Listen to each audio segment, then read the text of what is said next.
तो देखिए, लगातार हम आपको बताने की भी कोशिश कर रहे हैं कि G20 में भारत ने आज कितनी बड़ी कामयाबी हासिल की है। G20 में भारत की कूटनीति की आज 3 बड़ी कामयाबी दर्ज हुई है। सबसे पहली कामयाबी ये कि G20 का घोषणा पत्र 100% सहमति के साथ जारी हो गया है। दूसरी कामयाबी भारत की यह रही कि वो अफ्रीकन यूनियन को G20 में शामिल करने में कामयाब हो गया। और इसके अलावा तीसरी कामयाबी भी बेहद ऐतिहासिक है। भारत और मिडिल ईस्ट के साथ यूरोप कनेक्टिविटी कॉरिडोर की ऐतिहासिक शुरुआत का भी ऐलान हो चुका है। और कॉरिडोर में भारत, यूएई, सऊदी अरब, यूरोपियन यूनियन, फ्रांस, इटली और जर्मनी के अलावा अमेरिका भी बड़ा रोल और साझेदार होगा।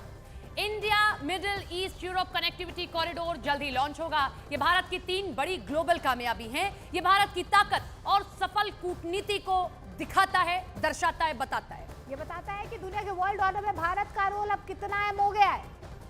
आज इन 3 मुद्दों पर हम बात करेंगे, लेकिन सबसे पहले आपको पीएम मोदी का वो बयान सुनवाएंगे, दिखाते हैं, जिसमें उन्होंने India middle east Europe economics corridor और पार्टनरशिप का ऐलान किया।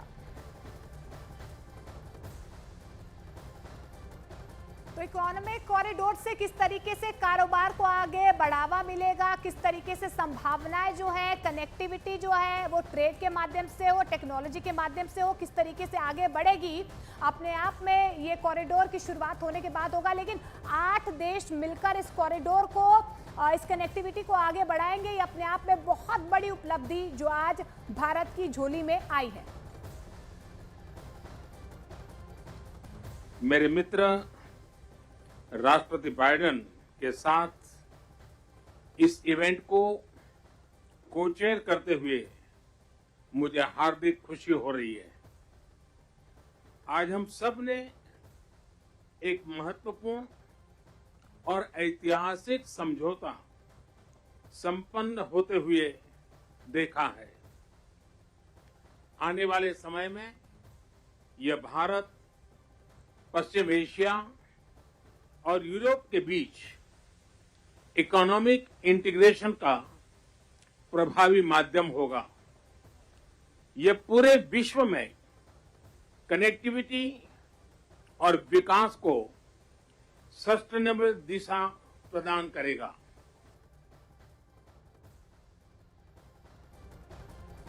तो G20 के मंच से प्रधानमंत्री नरेंद्र मोदी और अमेरिकी राष्ट्रपति जो बाइडेन ने Bharat middle east Europe economic corridor का ऐलान करके चीन के वन रोड वन बेल्ट परियोजना की हवा निकाल दी है। इसके साथ ही वैश्विक अर्थमंच पर तेजी से उभरते भारत के बाजार को रफ्तार देने की उम्मीद जगाई है। अब हम आपको इस पूरे कॉरिडोर के बारे में भी बताते, विस्तार से समझाते हैं। बिल्कुल, तो देखिए, Bharat middle east Europe economic corridor को दुनिया के 8 देश मिलकर बनाएंगे। ये हम आपको दिखाने की कोशिश कर रहे हैं। देखिए, सबसे पहले अमेरिका है, क्योंकि 8 देश मिलकर इस कॉरिडोर को बनाएंगे और प्रधानमंत्री नरेंद्र मोदी ने इसकी शुरुआत भी की।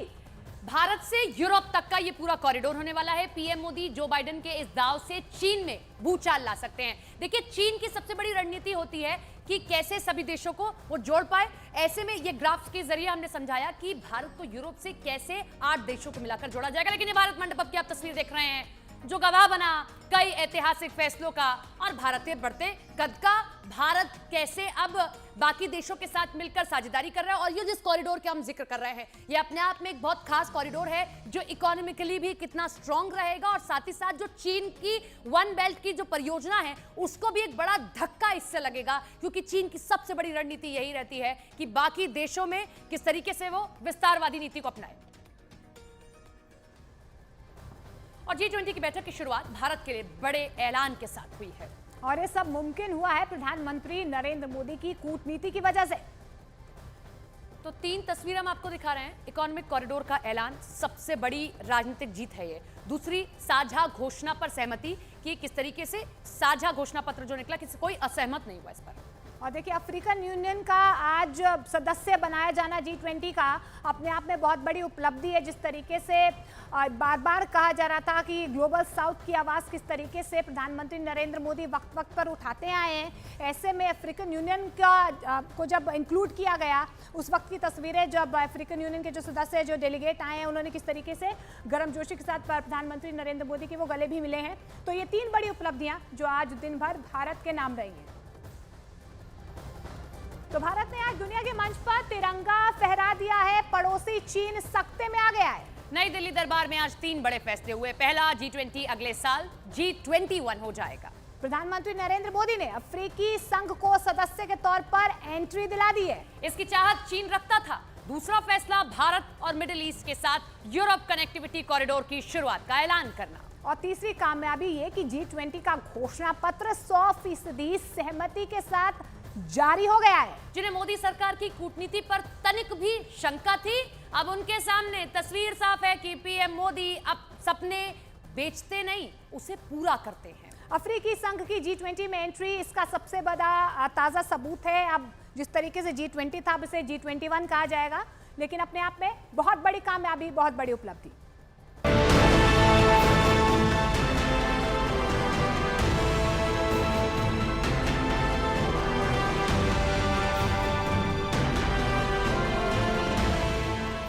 मैं अफ्रीकन यूनियन के अध्यक्ष को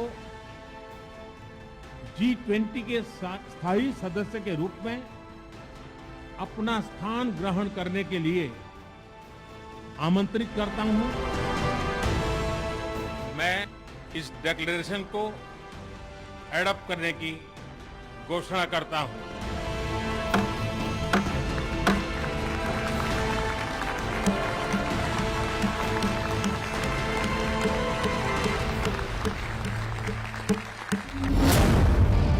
भारत में पांव पड़ते ही G20 की तस्वीर और तकदीर दोनों बदल गई है। G20 19 देशों और एक यूरोपियन यूनियन का सदस्य वाला ग्रुप अब नहीं रहा, बल्कि G20 अब G21 हो गया है। जिसकी नई एंट्री हुई है वो है अफ्रीकी संघ। मैं इस डिक्लेरेशन को एडॉप्ट करने की घोषणा करता हूं।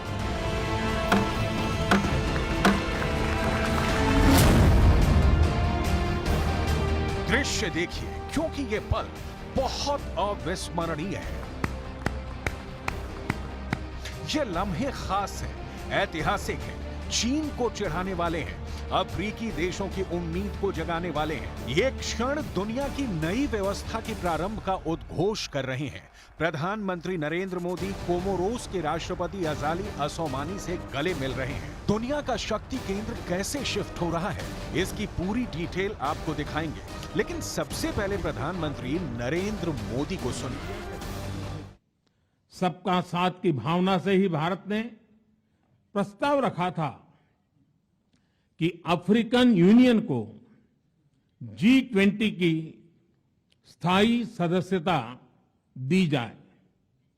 मेरा विश्वास है कि इस प्रस्ताव पर हम सबकी सहमति है।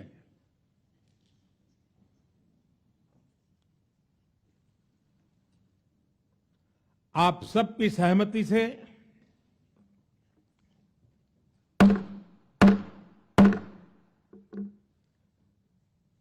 आगे की कार्रवाई शुरू करने से पहले मैं अफ्रीकन यूनियन के अध्यक्ष को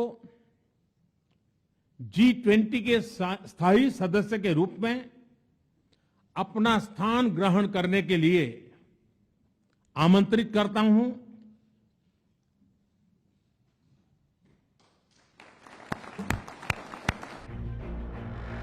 तो G20 अब G21 हो गया है।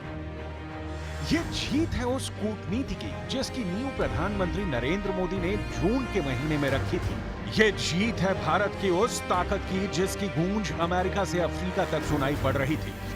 एक तो नहीं, 55 देशों की G20 में प्रधानमंत्री नरेंद्र मोदी ने एक साथ एंट्री करा दी है। G20 का पन्ना जब भी खोला जाएगा, उसके प्रथम अध्याय पर भारत और नरेंद्र मोदी का नाम अंकित होगा। क्यों, ऐसा क्या हुआ G20 के पहले ही दिन, इसे बहुत गौर से समझने की जरूरत है।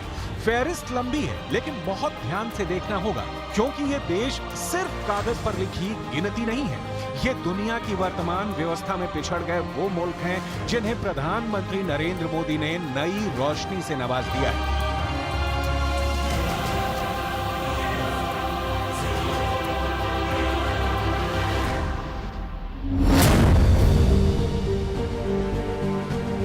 Algeria, Angola, Benin, Botswana, Burkina Faso, Burundi, Cameroon के पुआडे, Central African Republic, Chad, Comoros, Congo, Ivory Coast, Djibouti, मिस्र, Equatorial Guinea, Eritrea, Ethiopia, Gabon, Gambia, Ghana, Guinea, Guinea Bissau, Kenya, Lesotho, Liberia, Libya, Madagascar, Malawi, Mali, Mauritania, Mauritius, Morocco, Mozambique, Namibia, Niger, Nigeria, Rwanda, Sao Tome और Principe, Senegal, Seychelles, Sierra Leone, Somalia, दक्षिण Africa, Sudan, Swaziland, Tanzania, Togo, Tunisia, Uganda, पश्चिमी Sahara, Zambia, Zimbabwe,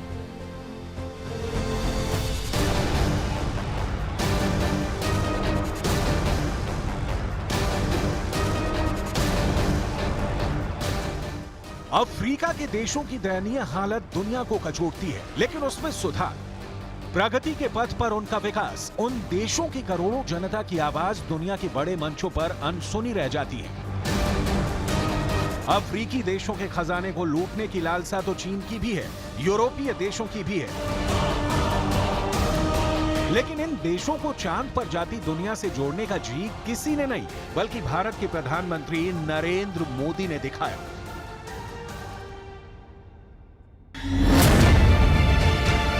लिहाजा अब G20 अब G21 कहलाएगा।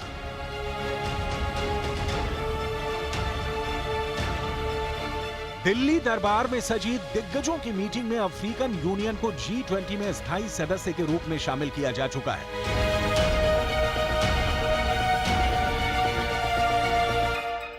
अफ्रीकी संघ को G20 में शामिल कराने की स्क्रिप्ट प्रधानमंत्री नरेंद्र मोदी ने बहुत पहले तैयार कर ली थी, लेकिन चीन के समर्थन और यूरोपियन यूनियन और अमेरिका की हामी भरने के बाद ये और आसान हो गया और ये लगभग तय माना जा रहा था कि नई दिल्ली सम्मेलन में इसकी घोषणा हो जाएगी। लेकिन चीन चाहता था कि वो अफ्रीकी संघ को अपनी पहल पे शामिल कराए, लेकिन प्रधानमंत्री नरेंद्र मोदी की कूटनीतिक चाल ने चीन की उम्मीदों पर पानी फेर दिया, क्योंकि प्रधानमंत्री नरेंद्र मोदी ने ग्लोबल साउथ का पासा फेंका। आपके ज़हन में अफ्रीकन देशों की G20 में एंट्री से क्या बदलेगा, ये सवाल जरूर चल रहा होगा। ये सवाल भी सोच की दीवार पर दस्तक दे रहा होगा कि भारत को इन अफ्रीकी देशों को G20 में शामिल कराकर क्या हासिल होगा। आप ये भी सोच रहे होंगे कि भारत ने ऐसा कर चीन को कैसे मात दे दी है। आपके दिमाग में यह भी आ रहा होगा कि क्या तत्काल ही 55 देशों का अफ्रीकन यूनियन G20 का सदस्य बन गया। इन सारे सवालों का जवाब उसकी डिटेल के साथ दिखाएंगे, लेकिन उसके पहले गरीबी, भुखमरी और सेहालत की जिंदगी से जूझ रहे अफ्रीकन यूनियन के देशों की ताकत का परीक्षण करना बहुत जरूरी है।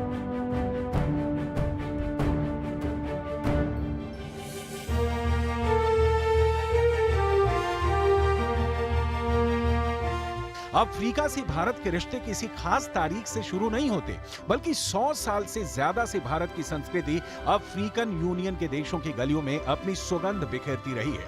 चीन ने भारत की इस पहचान को अफ्रीकन देशों में भारी भरकम निवेश कर मिटाने की कोशिश की। चीन का हित अफ्रीका में क्या है, इसकी डिटेल भी बताएंगे, लेकिन उससे पहले 55 देशों के अफ्रीकन यूनियन की शक्ति क्या है वो समझना बहुत जरूरी है।